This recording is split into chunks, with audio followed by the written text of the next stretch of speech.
कहते हैं शराब हर गम पी जाती है, लेकिन मेरे लिए ये ज़िंदगी का सबसे झूठा फ़लसफ़ा साबित हुआ। मैं जाम पे जाम खाली करती गई, लेकिन मेरे गम नहीं मिटे और फिर भी मैं खुद को खोने का जश्न मनाती रही।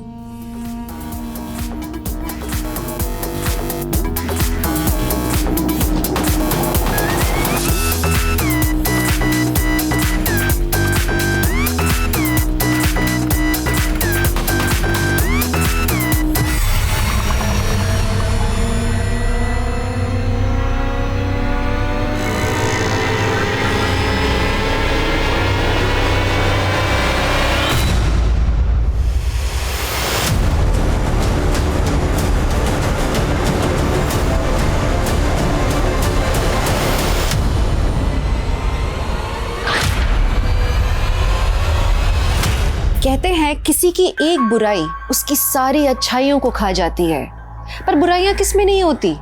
कोई झूठ बोलता है, कोई नशा करता है, हम सब में कोई ना कोई खामियां होती हैं और हम सब अपने अपने स्वभाव के हिसाब से जीते हैं। कल्पा का भी एक लाइफस्टाइल था और वो अपनी कमियों को सुधार के एक अच्छा इंसान बनने की कोशिश कर रही थी, लेकिन उसके साथ ज्यादतियां भी हो रही थी और उसकी जिंदगी एक दर्दनाक सा सफर बनकर रह गई थी।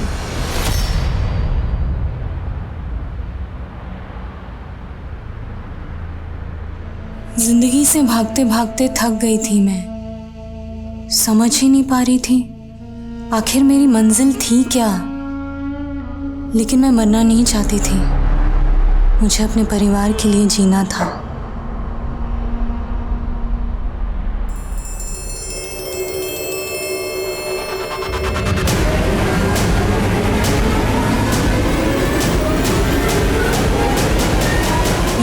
ऐसे गुनाह की कहानी है जहां क्राइम सीन का मंजर, अपराध का मकसद और अपराध का तरीका अचंभे से भरा हुआ था। साइड करो, साइड करो, चलो हट जाओ, सामने मत आओ कोई।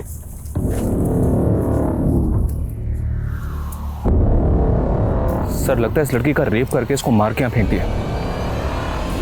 ये एक ऐसी क्राइम मिस्ट्री थी जो पुलिस के लिए सॉल्व करना बहुत चैलेंजिंग था और उतनी ही चैलेंजिंग कल्पा की जिंदगी थी जिससे वो लगातार जूझ रही थी।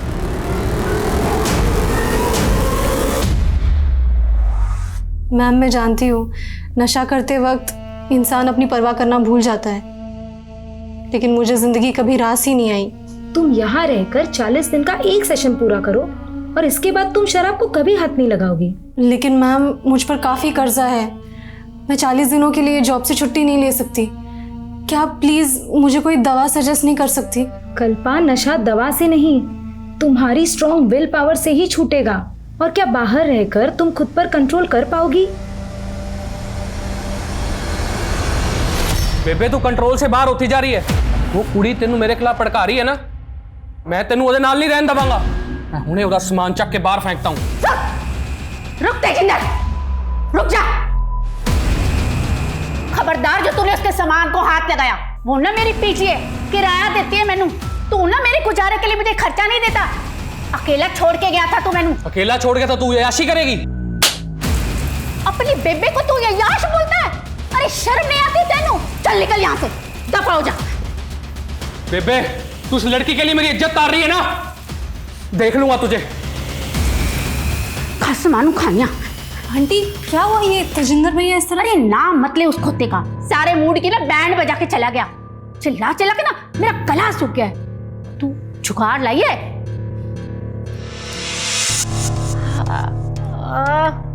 वाह जी वाह, तू ना मेरी असली पुत्र है। वाह जी वाह।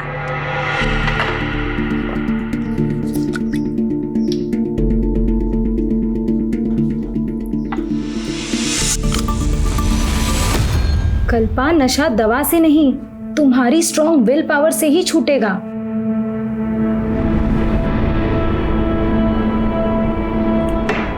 ओए, तूने अपने लिए पैक नहीं बनाया? नहीं आंटी, मैंने सोचा है आज के बाद शराब नहीं पीऊंगी। ओह, बुखार तो नहीं हो गया तेनू? नहीं आंटी, मजाक नहीं कर रही। शराब की लत ने मुझे खुद से, अपनी फैमिली से दूर कर दिया, लेकिन अब मैं बदलना चाहती हूँ। और आंटी, मैं चाहती हूँ कि आप भी शराब छोड़ दो। अरे पुत्र, अब तो ये शरीर छोड़ने का वक्त आ गया है। तेरे अंकल जी थे ना तब तक। आंटी, इसी गलतफहमी के कारण मैंने भी पीना शुरू किया था कि शराब पीकर मैं अपने सारे गम भुला दूंगी, लेकिन यही सोचकर हम सबसे बड़ी गलती करते हैं आंटी। एक काम कर, तू ना आज मेरे नाल आखिरी बार शराब पी ले। नहीं आंटी, आज शाम को अपनी बस है। थोड़ी सी पी ले मेरे खातिर। पहले शराब नू बस कर, फिर अपनी बस पकड़ के चली जाना। क्यों? मैं एक परवानी की तरह थी, जानती थी आग से खेलूंगी तो जल जाऊंगी, लेकिन फिर भी ये खेल रुक ही नहीं रहा था।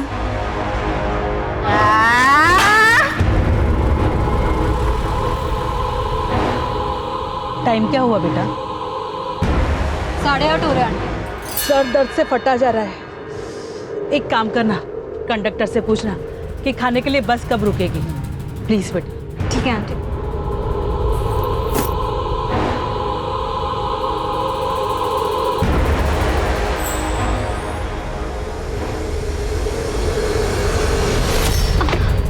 I'm so sorry, sorry। नहीं कोई बात नहीं, कोई बात नहीं।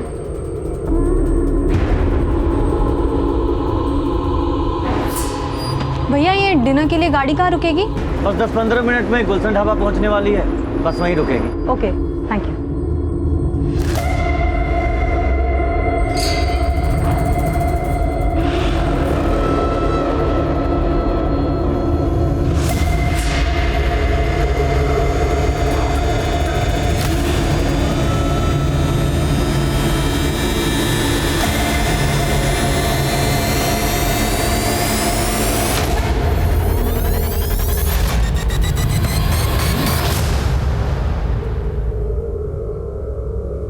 खाना खाएगी तू? मैं अभी बस कॉफी या कुछ पी। मैं दाल रोटी फटाफट खाऊंगी।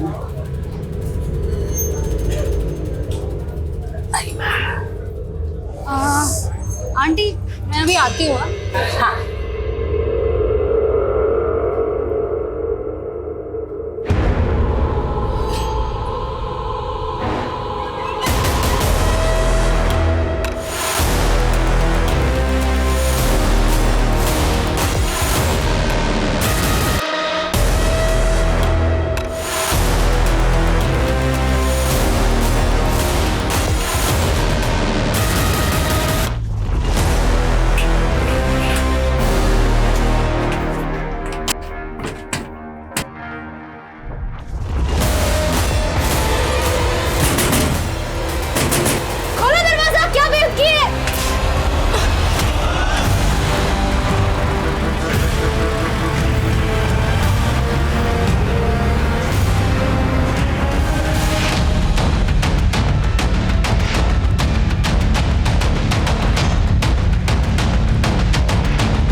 पीछे हटो, साइड करो, साइड करो। चलो हट जाओ, सामने वाला कोई।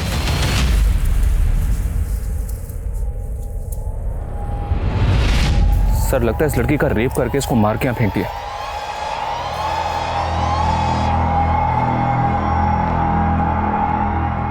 सर, इसकी तो सांसें चल रही है, ये तो जिंदा है।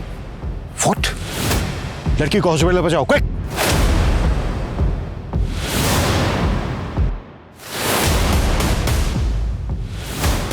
सर,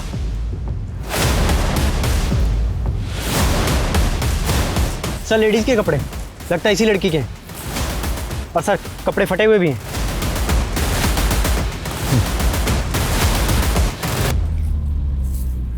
मनीष, सर, ये देखो ब्लड का निशान। लगता है लड़की को इस तरफ से लाया गया है। ये देखिए सर, यहाँ भी है, यहाँ भी है सर। आगे कहीं भी नहीं है सर ब्लड ट्रेल यहीं तक है सर। यहीं पे ढेर सारा खून पड़ा हुआ है। हाईवे नजदीक है सर। हो सकता है सर लड़की का रेप करके उसको चलती गाड़ी से यहाँ फेंक दिया। शायद लड़की जिंदा थी इसलिए वो ड्रैग करके यहाँ से वहाँ चली गई। अगर लड़की का रेप करके उसको यहाँ फेंका गया होता तो लड़की के कपड़े भी यहीं होने चाहिए। लेकिन लड़की के कपड़े मिले हमें लड़की के पास। लड़की की कंडीशन देख के ऐसा लग रहा है कि जैसे बहुत ही हैवानियत के साथ उसका रेप हुआ है। Right sir. क्रिमिनल्स को लगा होगा कि लड़की मर गई, लेकिन लड़की सरवाइव कर गई। लड़की का होश में आना बेहद जरूरी है, क्योंकि ये लड़की हमें बता सकती है कि उसके साथ ये दरिंदगी किसने की है। Right sir.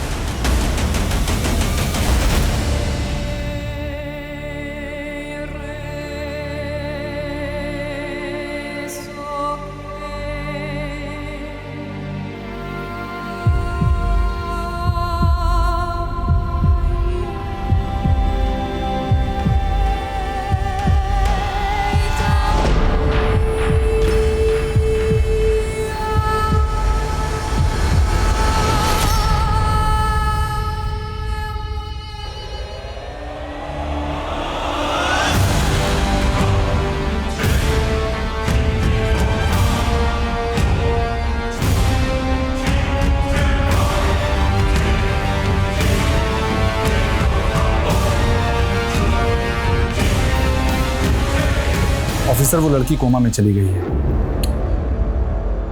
डॉक्टर, इस लड़की का स्टेटमेंट लेना हमारे लिए बेहद जरूरी है। उस कंडीशन से बाहर कब आ पाएगी? फिलहाल ये बता पाना मुश्किल है। ये मिरेकल ही है कि वो इस कंडीशन में भी जिंदा है। उसकी गर्दन और शोल्डर पे कई फ्रैक्चर्स भी हैं।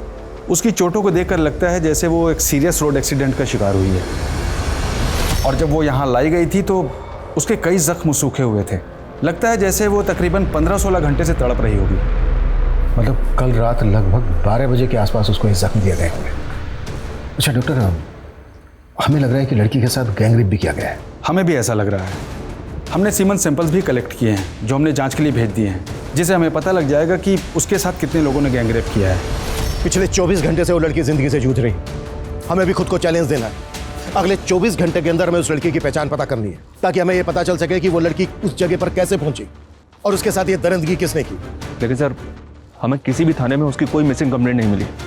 आसपास भी इंक्वायरी की, लेकिन कुछ भी हासिल नहीं हुआ। हो सकता है सर वो लड़की इस एरिया की हो ही नहीं।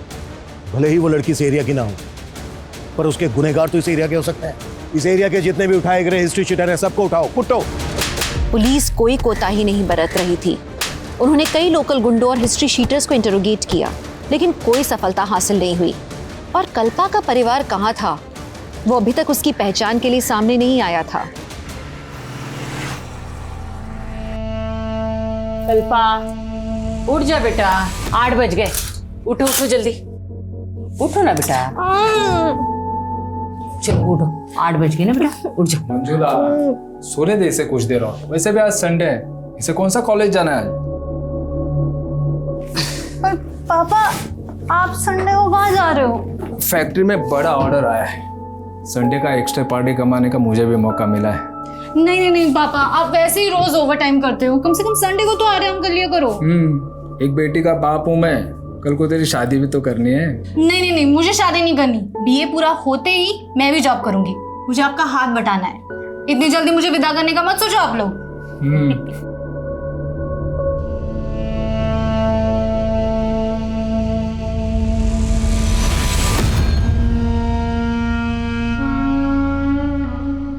उस लड़की के साथ बहुत ही हैवानियत हुई। पिछले 24 घंटे में हम कुछ भी पता नहीं कर पाए। सभी पुलिस हेडक्वार्टर में लड़की का फोटो भेज दिया सर।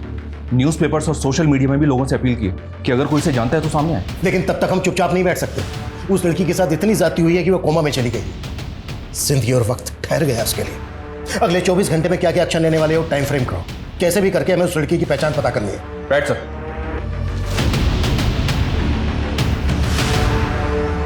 मेरे जख्मों ने मुझे नई पहचान दी है। मत पूछ कि अब जिंदगी ने क्या सौगात दी है। अब किस दर्द से उम्मीद करूं तुझसे। जिंदगी से टूटकर बस मौत को आवाज दी है। सर, ये मेरी सोशल मीडिया फ्रेंड है। मैंने जैसे ही अखबार में इसकी फोटो देखी, मैं यहाँ चला आया। रुखसत? हाँ सर, इसके सोशल मीडिया प्रोफाइल में यही नाम है इसका। कुछ महीने पहले ही मैंने इसे फ्रेंड रिक्वेस्ट भेजी थी और इसने एक्सेप्ट कर ली थी। रहती कहाँ है ये रुखसत? सर, मैं इस लड़की के बारे में कुछ नहीं जानता और ना ही इससे कभी मिला। लेकिन सर, इसके सोशल मीडिया पेज में ऐसे कई फोटोज़ हैं जिनमें ये दिल्ली के ब्लैक थंडर पब में नज़र आ रही है। सर, इन फोटोज़ को देखकर लगता है कि शायद इसका इस पब में काफ़ी आना जाना था। फिलहाल तुम जा सकते हो। अगर ज़रूरत पड़ी तो हम तुम्हें दोबारा बुलाएंगे। जी सर। मनीष सर, एक तरफ तो ये लड़का कह रहा है कि उस लड़की से कभी मिला तक नहीं था, और दूसरी तरफ उस लड़की के लिए इसका इतना कंसर्न। देखो इसको, और रुक सकते हैं सोशल मीडिया अकाउंट से लिंक्ड मोबाइल नंबर, उसकी पर्सनल डिटेल पता करवाओ। तब तक दिल्ली के ब्लैक थंडर पब जाते हैं, शायद वहां से उस लड़की के बारे में कुछ पता चल जाए।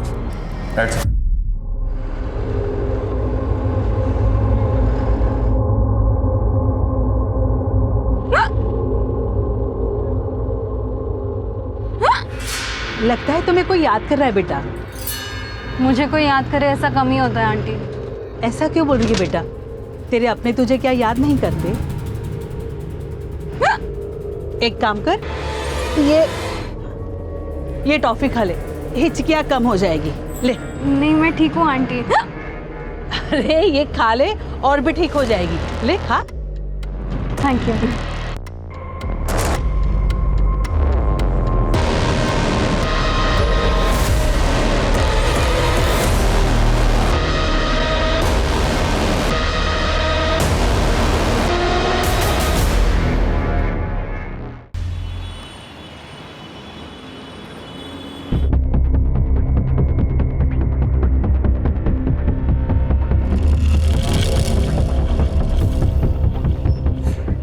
Yes sir, how can I help you? Inspector Abhimanyu Jindal, Rajasthan police. इस लड़के का इस पब में काफी आना जाना है। कौन है ये? सर ये कल्पा है। कल्पा? हाँ सर, हमारे इसी पब में काम करती है। She is a waitress. Kalpa यहाँ दिल्ली में काम करती है, तो फिर वो यहाँ से 90 किलोमीटर दूर भिवाड़ी कैसे पहुंची है? सर ये सब तो मालूम नहीं, लेकिन वो कई दिनों से छुट्टी पर थी। रहती कहाँ है कल्पा? वैसे तो वो हिसार की रहने वाली है, लेकिन वो पोमिला आंटी के साथ पीजी रहती है, और पोमिला आंटी भी हमारे रेगुलर कस्टमर है। कल्पा इस पब की एक कस्टमर के यहाँ बिजी रहती है। सर कल्पा में हर किसी को अपना बनाने की क्वालिटी है, और सभी लोग उसे लाइक करते हैं यहाँ। और पोमिला आंटी से तो उसकी इमोशनल बॉन्डिंग हो गई थी। सर पोमिला आंटी अकेली रहती थी, इसलिए उन्होंने कल्पा को अपने साथ रख लिया था। ये सोशल मीडिया अकाउंट कल्पा का ही है? हाँ सर। तो फिर ये रुखसत के नाम से क्या है? सर एक्चुअली ये पोइट्री नेम है, और उसे शेरो शायरी का बहुत बड़ा शौक है, और वो अलग ही मूड की लड़की है। इस उम्र में भी उसके बातों में डेप्थ है। अब जिंदगी पे मौत भारी है, मुझे गले लगा लो, अब रुखसत की बारी है। अब सॉरी मैम, वो मेरी फ़ोन की बैटरी चली गई थी, नया शेर भूल ना जाओ तो इसीलिए मैं लिख दिया। I am so sorry. लेकिन तू ऐसे थॉट्स लाती कहाँ से कल्पा? दर्द को जुबान दे दो तो शेर भी बन जाते हैं। लेकिन तेरे दर्द सिर्फ तुझे शायर नहीं, तुझे शराबी भी बना रहे हैं। सर उसे शराब की बहुत बुरी लत लग गई थी। कुछ तो ऐसा था जो उसे अंदर ही अंदर परेशान कर रहा था। कल्पा इस वक्त जिस हालत में है, तुम्हें किसी पर शक है? कौन कर सकता है उसके साथ इतनी दरिद्री? नहीं सर, लेकिन कुछ टाइम पहले उसके साथ बहुत बुरा हुआ था।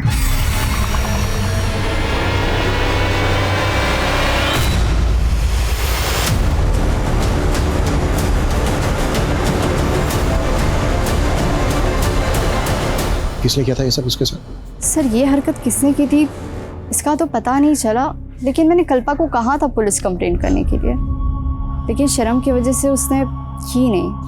और उसे रियलाइज़ भी हुआ कि ये सब कुछ उसकी ड्रिंकिंग की वजह से हुआ है। उसने मन बना भी लिया था कि वो शराब छोड़ देगी।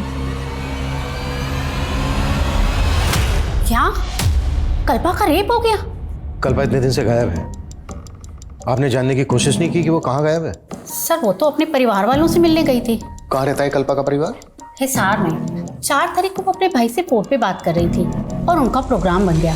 भैया एक तो मुश्किल से आप मेरा फ़ोन उठाते हो और ऊपर से माँ से भी बात नहीं करवा रहे। मैंने पहले ही बोला है मैं बाहर हूँ, और वैसे भी माँ तुझसे कोई बात नहीं करना चाहती। ठीक है तो मैं घर जाके माँ से मिलती हूँ। घर आने की कोई जरूरत नहीं है। क्यों जरूरत नहीं है? वो मेरा भी घर है और आप मुझे माँ से मिलने से नहीं रोक सकते। दरअसल उसकी अपने भाई से बनती नहीं थी। क्यों नहीं बनती? ये उनकी पर्सनल बात है, और कल्पा ने मुझे कभी कुछ नहीं बताया। वो 5 तारीख को बस से हिसार के लिए निकल गई। कश्मीरी गेट से उसकी 5 बजे बस थी। अगर वो हिसार के लिए निकली थी तो फिर भिवाड़ी कैसे पहुंच गई? ये मैं कैसे कह सकती हूँ? अब हमें कल्पा के परिवार का एड्रेस दीजिए। मेरे पास कोई एड्रेस नहीं है। कल्पा आपके यहाँ पीजी रहती थी, आपने उसका कोई तो आईडी प्रूफ लिया होगा? नहीं सर, हाँ वो मुझे किराया देती थी, लेकिन हमारा रिश्ता तो माँ बेटी जैसा था, और उसके साथ इतना सब कुछ हो जाएगा। सर मैं उससे मिलना चाहती हूँ। एक कांस्टेबल को कश्मीरी गेट भेजकर ये पता करवाओ कि 5 तारीख की शाम को कल्पा ने वहाँ से किसी बस में बोर्ड किया था क्या? और ये भी पता करवाओ कि कल्पा हिसार जाने वाली थी, वो हिसार नहीं पहुंची, तो उसकी फैमिली ने उसको ढूंढने की कोशिश करनी थी।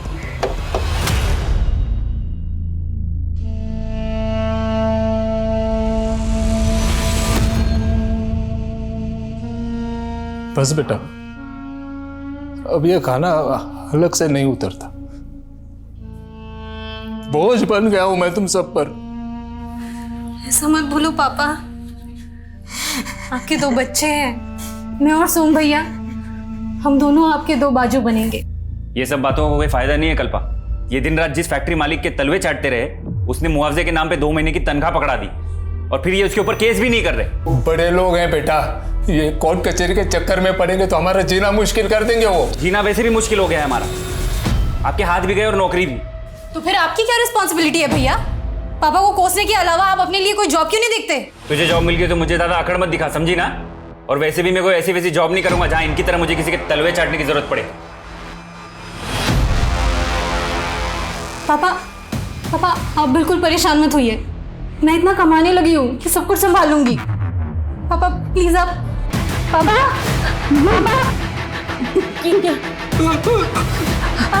क्या हुआ? पापा क्या हो रहा है उनको?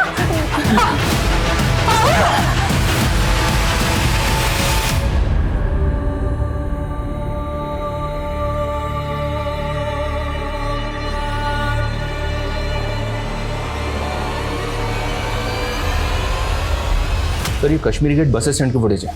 5 अक्टूबर की शाम को कल्पा ने दिल्ली से जयपुर जाने वाली बस पकड़ी थी, जबकि पौमिला ने हमें बताया था कि कल्पा उस शाम को हिसार जाने वाली थी। पौमिला ने हमें बताया कि कल्पा दिल्ली से हिसार जाने वाली थी, लेकिन कल्पा ने दिल्ली से जयपुर की बस मिली और दिल्ली से जयपुर रोड पर भिवाड़ी के पास कल्पा हमें जख्मी हालत में मिली। तो क्या कल्पा ने पौमिला से झूठ बोला या फिर पौमिला हमसे कुछ छिपा रही थी? कल्पा की फैमिली के बारे में कुछ पता चला? कल्पा के सोशल मीडिया अकाउंट से जो नंबर लिंक है वो हिसार के एड्रेस पर रजिस्टर्ड है सर। इस बस के कंडक्टर ड्राइवर को बुलवा लिया? जी सर, ये लड़की हमारे बस में उस शाम को चढ़ी थी और शायद जयपुर तक का टिकट लिया था। एक जयपुर देना। जयपुर।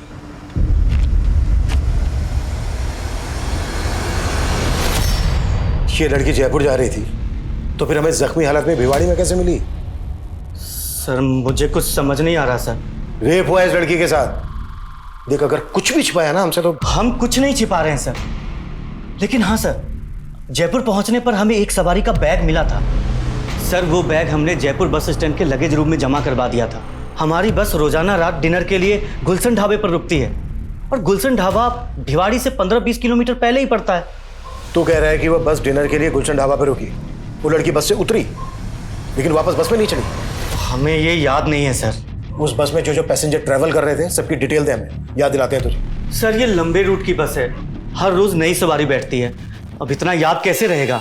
तो अपनी याददाश्त पे जोर डाल। जब तक इसको सब कुछ याद नहीं आ जाता ना, जाने मत देना यहाँ से। और तेरे बस का ड्राइवर आने वाला था, वो आया क्यों नहीं अभी तक? कहाँ है वो? सर आज वो ड्यूटी पर नहीं आया था, लेकिन हमने उसे आने को बोला है। याद दिलाओ इसको। सर हमने क्या किया है सर? हमें क्यों पकड़ रहे हैं सर? सर उस लड़की की बॉडी पे जो सीमेंट सैंपल्स मिले थे उनमें से एक ही डीएनए मिला है।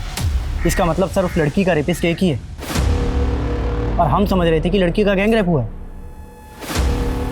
चलते हुए हाईवे पे एक अकेला आदमी एक लड़की के साथ इतना कुछ करे और लड़की रिटेलिएट ना करे, पॉसिबल नहीं है। जिस तरह से लड़की को इंजरीज दी गई हैं, जिस तरह से लड़की को 200 मीटर ड्रैग करते हुए रोड से दूर ले जाया गया है, क्या वाकई में रेप करने के बाद लड़की को जख्मी दिए गए होंगे? सर आप ये कहना चाह रहे हैं कि लड़की के साथ रेप जख्मी हालत में हुआ है? वो बस डिनर के लिए गुलशन ढाबा पे रुकी थी, वहां चलते हैं। सर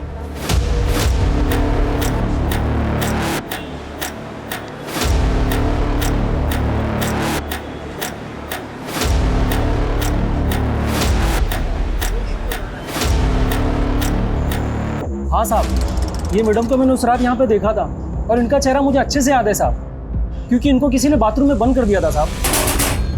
खोलो दरवाजा, कौन है वहां?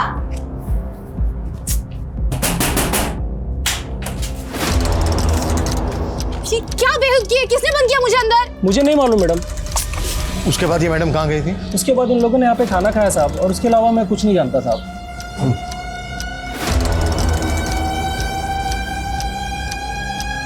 ये सीसीटीवी काम कर रहा है? जी साहब, काम कर रहा है। हमें 5 अक्टूबर की रात की फुटेज चेक करना, दिखाओ।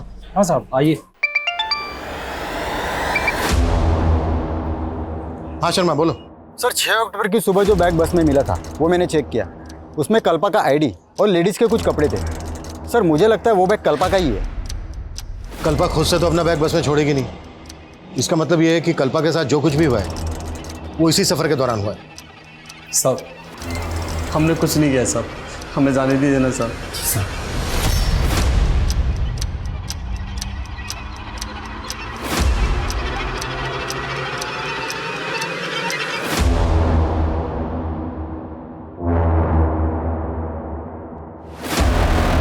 कल्पा बाथरूम की तरफ जाते हुए दिख रही है, लेकिन उसके पीछे कोई नहीं गया। इसका मतलब यह है कि होटल के दूसरी तरफ से आकर किसी ने बाथरूम का दरवाजा बंद किया। होटल के बाकी स्टाफ को खंगालो, हो सकता है उनमें से किसी की हरकत है। जाओ।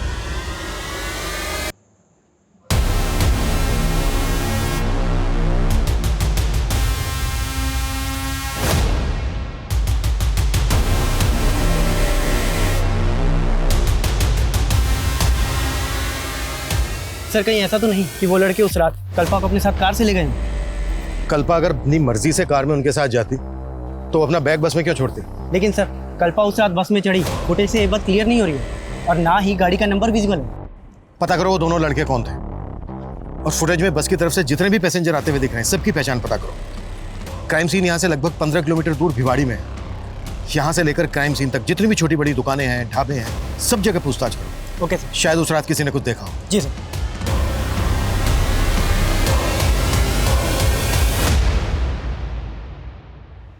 मनीष, हिसार पहुंचे? मेरी बेटी के साथ इतना सब कुछ हुआ, कहाँ है वो? मुझे उसे मिलना है, मुझे। माँ जी, हेल्प करो। माँ जी संभालिए अपने आप। माँ जी संभालिए। माँ जी को कल्पा की बहुत फिक्र लगी रहती थी, और कल्पा भी पता नहीं किन लोगों की संगत में पड़ गई और शराब पीने लग गई, और कल्पा के साथ अब ये सब। पॉमेला ने हमें बताया था कि कल्पा हिसार आने वाली थी यहीं पर। नहीं सर, कल्पा ने अपने भाई को भी ऐसा ही बताया था फोन। कहाँ है वो? बुलाइए उसे। सोम जी तो काम के लिए आउट ऑफ टाउन गए हुए, उन्होंने ऐसा हमें कुछ नहीं बताया। हमने सुना है कि सोम की कल्पा से बनते नहीं थे। नहीं सर, दोनों भाई बहन के बीच में ना सर बहुत प्यार था। पुलिस उस बस में ट्रैवल कर रहे पैसेंजर्स के साथ साथ उन 2 लड़कों की पहचान में भी जुट गई थी जो उस ढाबे में कल्पा के साथ देखे गए थे। लेकिन इस केस के कई और भी राजदार थे। जैसे जैसे ये केस आगे बढ़ रहा था, मीडिया में भी कल्पा को इंसाफ दिलाने की गूंज उठ रही थी।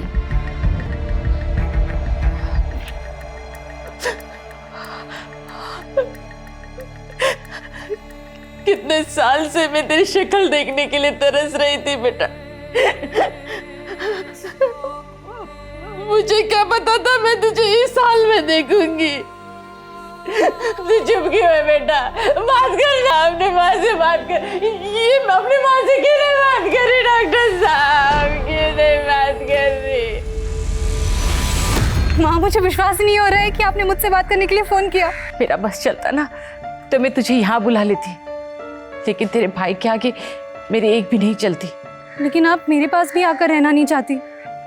सुना है तू शराब पीने लगी है, क्या ये सच है?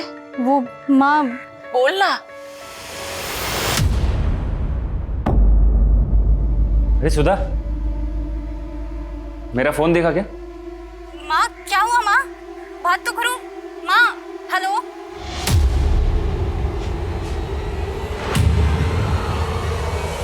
मना किया तूने इस लड़की से बात करने के लिए?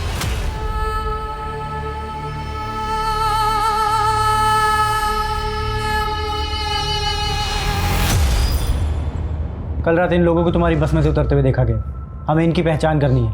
कहाँ मिलेंगे ये लोग?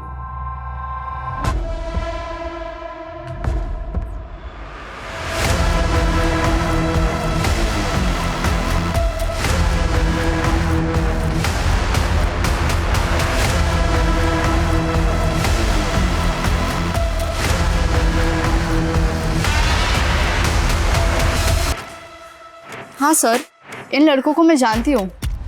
ये दोनों हमारे पब के कस्टमर्स हैं। इन दोनों के नाम क्या है, कहाँ रहते हैं, पता है आपको? सर ये तो नहीं मालूम, लेकिन कल्पा के इन लड़कों के साथ दोस्ती हो गई थी और मुझे तो लगता है कि कल्पा के लिए ही आते थे ये लड़के और हज़ारों रुपए खर्च करके जाते थे। अरे अभी तो अभी ना शुरू किया है, तुम बैठो ना हमारे साथ, let's have drink together. Sorry Ankit, तुम्हें तो मालूम है ना मैं यहाँ एम्प्लॉई हूँ। अरे तो किसी दूसरे पब में चले? नो थैंक्स, आती हूँ कुछ देर में। सर कल्पा को लेकर मुझे इन लड़कों की इंटेंशन सही नहीं लगती थी। मुझे तो हैरान ही हो रही कि उस रात ये लड़के ढाबे में कैसे पहुंच गए। ये दोनों लड़के यहाँ पे रेगुलर कस्टमर थे, तो ये पेमेंट कैसे करते थे, बाई कैश या कार्ड से? सर ज़्यादातर कार्ड पेमेंट होती थी। इनके कार्ड की डिटेल्स मुझे दीजिए। जी सर। सर मैंने कल्पा की कॉल डिटेल्स चेक की। 5 अक्टूबर की रात को 8:30 बजे कल्पा ने इस नंबर पे कॉल किया था सर। 8:30 बजे वो बस गुलशन ढाबा पर रुकी थी। किसका नंबर है सर? ये वसीम नाम है सर इसका। थाने बुलाओ इस वसीम को। सर। हाँ मनीष। सर मैंने उन दोनों लड़कों की बैंक डिटेल्स से उनका पता लगा लिया है। राज और अंकित नाम है इन दोनों का। दिल्ली के हरिनगर में ये दोनों एक साथ रहते हैं। मैं अभी हरिनगर में ही हूँ, लेकिन इनके घर पे ताला लगा हुआ है सर। और अंकित का जो मोबाइल नंबर बैंक से लिंक है वो भी बंद आ रहा है। इसका मतलब ये दोनों लड़के इस कांड में इन्वॉल्व हैं, इसीलिए गायब है।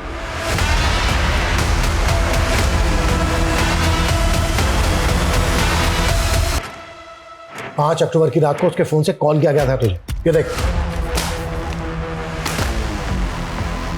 5 अक्टूबर। हाँ साहब, उस रात मुझे कॉल तो आया था, लेकिन नेटवर्क प्रॉब्लम की वजह से मुझे किसी की आवाज़ सुनाई नहीं दे रही थी। घुमा रहा है हमें? इन दोनों को भी जानता है ना तू? नहीं साहब, ना मैं इन दोनों को जानता हूँ, मैं ही उस लड़की को जानता हूँ साहब। मैंने कुछ नहीं किया साहब। लेके जाओ इसको, इसकी याददाश्त भी तेज करो। सर चल। साहब मैंने कुछ नहीं किया साहब मैंने कुछ नहीं किया।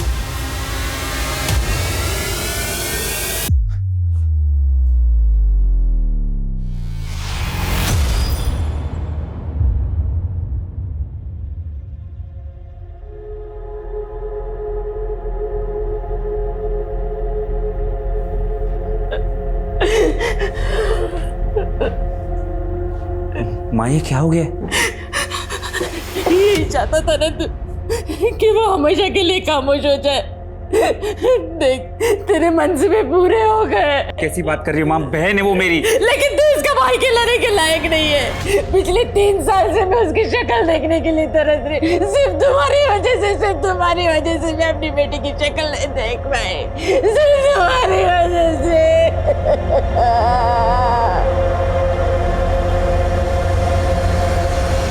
इस वसीम पे भरोसा नहीं कर सकते। इसका डीएनए लो और रेपिस्ट के डीएनए से मैच करो। सर इन दोनों लड़कों में से ये लड़का अंकित अलवर का रहने वाला है।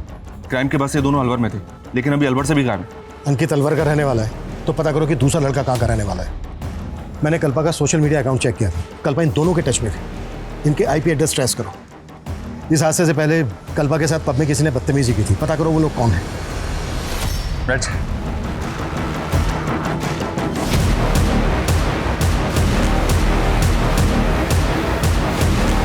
एक बात तो तय थी कि कल्पा के साथ जो भी हुआ वो उसी सफर के दौरान हुआ था, लेकिन पुलिस को ये बात समझ में नहीं आ रही थी कि अगर कल्पा हिसार के लिए निकली तो उसने बस जयपुर की क्यों पकड़ी। एक सवाल ये भी था कि कल्पा और उसके भाई के रिश्ते में खटास क्यों आई। एक सीधी साधी पारिवारिक सी लड़की शराब क्यों पीने लगी। पुलिस से जानने में लगी थी कि कल्पा के साथ कौन कौन पैसेंजर्स ट्रैवल कर रहे थे। तभी राज और अंकित जो उसके साथ ढाबे में देखे गए थे, उनमें से राज को उसके नेटिव एड्रेस चंडीगढ़ से अरेस्ट कर लिया गया। उस रात हम अलवर गए हुए थे और दिल्ली वापस जा रहे थे साहब। इत्तेफाक से कल्पना हमें उस ढाबे पे मिल गई थी साहब। और फिर जबरदस्ती उसे अपनी कार में बिठाया और ले गए। सर हम उसके साथ ज़बरदस्ती कैसे कर सकते हैं सर? वो हमारी बहुत अच्छी दोस्त थी सर। हाँ सर, वो वहाँ बस से ही वापस गई थी।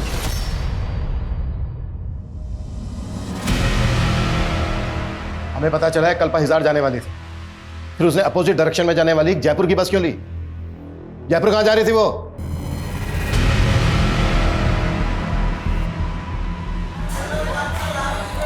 मैंने कभी अपनी ज़िंदगी की कदर की ही नहीं, हमेशा माँ का दिल दुखाया।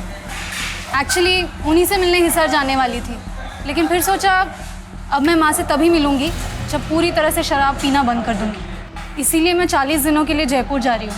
नवज्योति नशा मुक्ति केंद्र। सर कल्पा बहुत पॉजिटिव लड़की थी, उससे बात करके हमेशा पॉजिटिव वाइब्स ही आती थी। हम उसके साथ ऐसा करने की सपने में भी नहीं सोच सकते साहब। फिर तुम दोनों गायब क्यों हुए थे? डर गए थे साहब। डर इसलिए गए थे क्योंकि तुम दोनों भी इन्वॉल्व हो इस क्राइम में। रेपिस्ट के सैंपल्स हैं, डीएनए सैंपल्स हैं हमारे पास, तुम दोनों के भी सैंपल्स हैं, सब साफ हो जाएगा। डीएनए सैंपल्स लो इनके।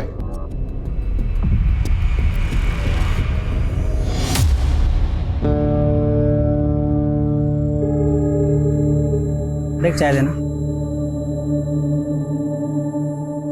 ये उस दिन काफी पुलिस दिखाई दे रही थी यहाँ।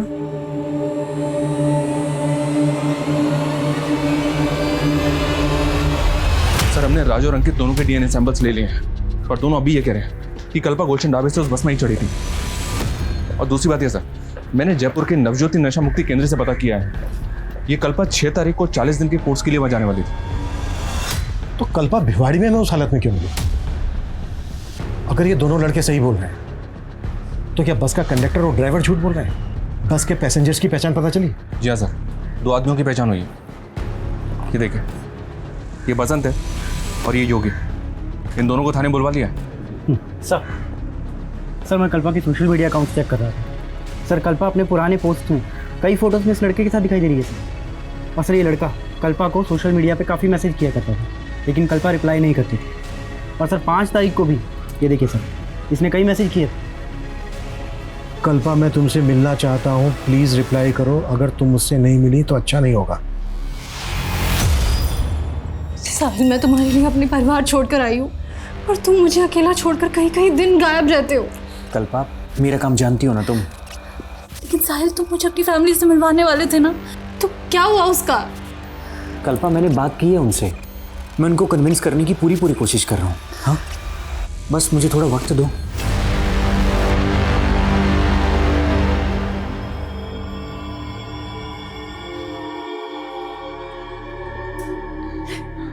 देखिए क्या हो गया मेरे बेटी का।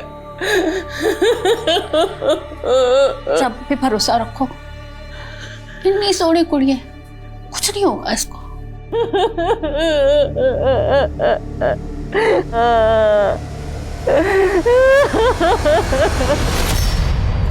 हाँ सर, ये उस बस में थी, ये पीछे वाली सीट पे बैठी हुई थी सर। सर इसके साथ एक लेडी भी थी। दोनों को देख के ऐसा लग रहा था जैसे दोनों एक दूसरे को पहले से पहचानते हो। इनमें से देखकर बताओ कौन थी वो? ये नहीं सर। ये सर ये। तुम्हें ऐसा क्यों लगा? कल्पा इस औरत को जानती होगी? सर पूरी बस खाली पड़ी थी और फिर भी दोनों एक साथ एक ही सीट पे बैठी थी। ये बस गुलशन ढाबे पर रुकी थी, अच्छी तरह से याद करके बताओ, क्या ये औरत वापस उस बस में चढ़ी थी वहां से? सर उतना तो याद नहीं आ रहा सर। हाँ सर, ये लड़की उस ढाबे के बाद बस में चढ़ी थी। शायद गैस वैस का कोई प्रॉब्लम था इसे, तो एक औरत ने इसे कोई तो गोली दी थी। ये टॉफियाँ खा ले, हिचकियाँ ठीक हो जाएगी। ले। नहीं आंटी, मैं ठीक हूँ। अरे ये खाएगी तो और भी ठीक हो जाएगी। ले। सर हो सकता है वो नशे वशे की गोली। तो तुम्हें उस औरत पे शक है? नहीं सर, पहले शक नहीं था, लेकिन अब ये सब पता चलने के बाद तो शक हो रहा है सर। और गुलशन ढाबे से थोड़ा दूर जाने के बाद मुझे एक लड़की के चीखने की आवाज़ सुनाई दी थी, और तब मैंने देखा तो वो बस में वो लड़की नहीं थी, लेकिन हाँ दूसरी सीट पर वो औरत आंखें बंद करके बैठी हुई थी। अगर ऐसा था तो तुमने बस क्यों नहीं रुकवाई? सर उस वक्त मुझे कुछ समझ में नहीं आया, लेकिन ये ज़रूर है कि मैंने किसी की चीखने की आवाज़ सुनी थी। हमने कोई भी चीख की आवाज़ नहीं सुनी थी सर। तो पैसेंजर बसंत झूठ बोल रहा है?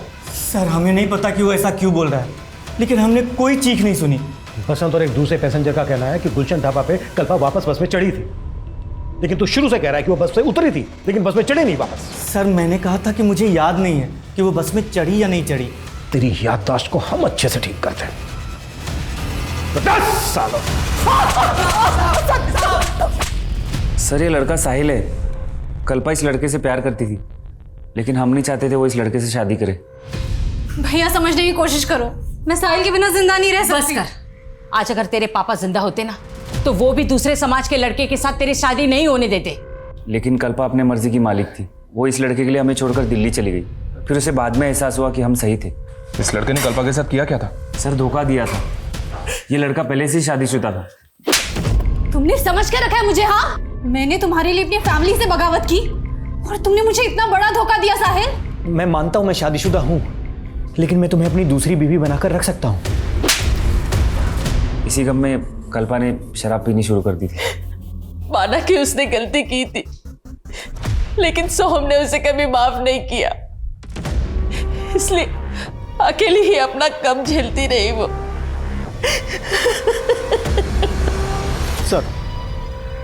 सर मैं बस के बाकी पैसेंजर्स के बारे में पता करा था, तो मुझे वसीम के कांटेक्ट में रूही नाम की औरत का नंबर मिला।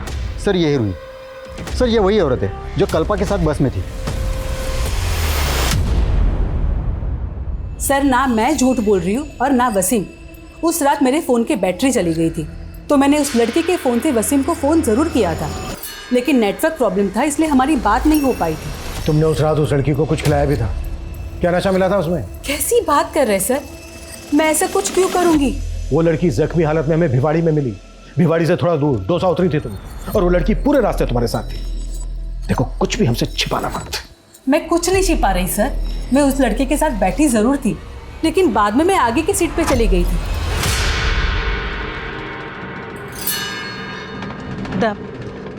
मुझे बहुत नींद आ रही है, एक काम करती हूँ मैं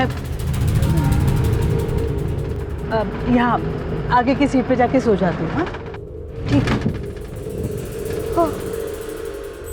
फिर साहब मुझे दौसा पे उतरना था, तो मैं उठी तो मैंने देखा कि वो लड़की अपनी सीट पे नहीं है। मुझे लगा कि मुझसे पहले कहीं उतर गई होगी। तुमने उस लड़की की चीख या इस तरह की कोई आवाज़ नहीं सुनी? नहीं सर। सर मेरी पहली बीवी को भी मालूम था कल्पा के बारे में, और सर मैं कल्पा को अपनाना चाहता था, लेकिन वो समझने के लिए तैयार ही नहीं थी। कल्पा से तूने अपनी पहली शादी का सच छिपाया और अब उसी पे तोहमत लगा रहा है। ऊपर देख, वो तुझसे मिलना तक नहीं चाहती थी, मगर तू उसे मैसेज पे लगातार मिलने की धमकी दे रहा था। कहीं ऐसा तो नहीं कि तेरे दिल में जो उसके लिए नफरत थी, उस नफरत को निकालने के लिए तूने किसी और को हायर किया हो, उसे मारने के लिए? बोल। नहीं सर, मैं सच्ची कह रहा हूँ, मैंने कुछ नहीं किया है। तोड़ो इसे। अभी भी 5 पैसेंजर्स की पहचान पता नहीं चली है जो उस वक्त बस में मौजूद थे जब कल्पा के साथ ये घटना घटी। क्रिमिनल इन 5 में से भी कोई हो सकता है। जल्द से जल्द इनकी पहचान पता करो। सर इस लड़के का नाम जतिन है। 5 तारीख की रात को भिवाड़ी में इसने कुछ विटनेस किया था। क्या विटनेस किया है? सर इस लड़के का नाम जतिन है। 5 तारीख की रात को भिवाड़ी में इसने कुछ विटनेस किया था। क्या विटनेस किया है? सर उस रात मैं वहाँ से जा रहा था तो मैंने एक आदमी को देखा था, उसके कपड़ों पे बहुत खून लगा हुआ था। पहले मुझे लगा सर उसको चोट लगी होगी, पर फिर मैंने ध्यान से देखा तो उसे चोट नहीं लगी थी सर, बल्कि वो अपने हाथ पैर पे लगा खून साफ कर रहा था। कौन था वो आदमी? सर ये तो नहीं जानता, लेकिन उसका एक पैर खराब था सर। स्केच बनवा सकता?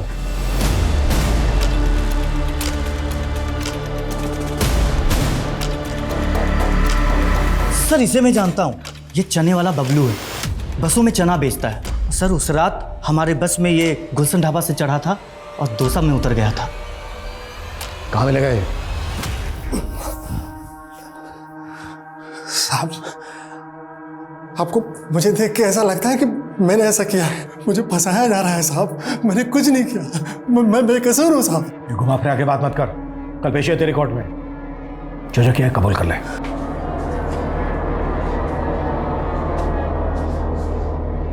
नमस्ते साहब। उस रात एक विटनेस ने तुम्हारे कपड़ों और शरीर पे खून लगा देखा था, किसका खून था वो? मेरे कपड़ों पे कोई खून नहीं लगा था साहब।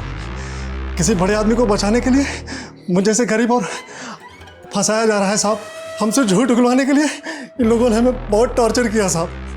मैं बेकसूर हूँ साहब, मुझे बचा लीजिए साहब। पाठक इन्हें बाहर ले जाइए।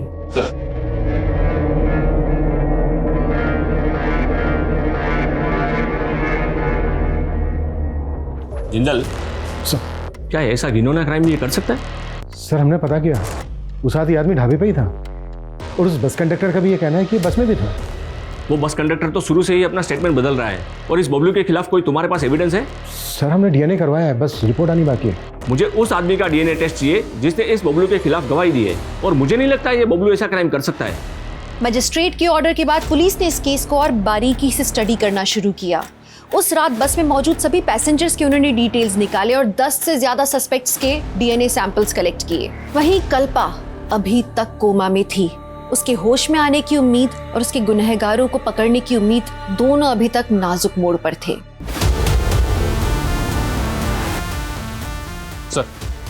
अभी तक जितने भी सस्पेक्ट्स पकड़े गए थे सबकी डीएनए रिपोर्ट आ गई। इनमें से एक का डीएनए कल्पा की बॉडी पे मिले डीएनए से मैच करता है और वो ये है सर।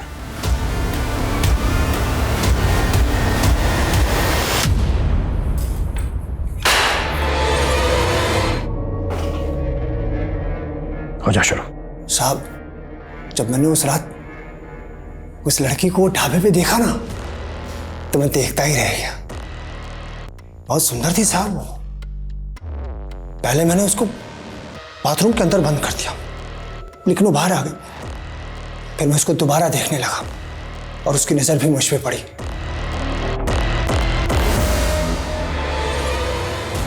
लेकिन मेरी नजर उसी पे टिकी हुई थी। मैं जानता था कि वो जिस बस से आई है उसी बस से वापस जाएगी। बस के अंधेरे और कम पैसेंजर की वजह से मैं बस में चढ़ गया। बस डोसा रुकने वाली थी।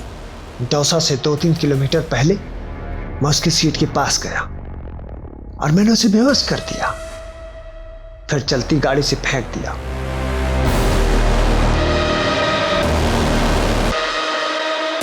फिर डोसा बस स्टॉप पे उतरकर मैं वापस आया जहां मैंने लड़की को फेंका था और मैंने उसके साथ में रेप किया।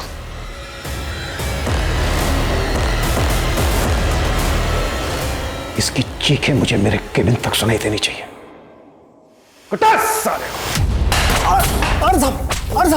एक जज्बाती इंसान गलत लोगों पर भरोसा कर बैठता है, जैसे कि कल्पा ने कई गलत लोगों पर भरोसा करके कई ठोकरें खाई हैं अपनी जिंदगी में। साहिल के लिए उसके जज्बात सच्चे थे पर उसे धोखा मिला।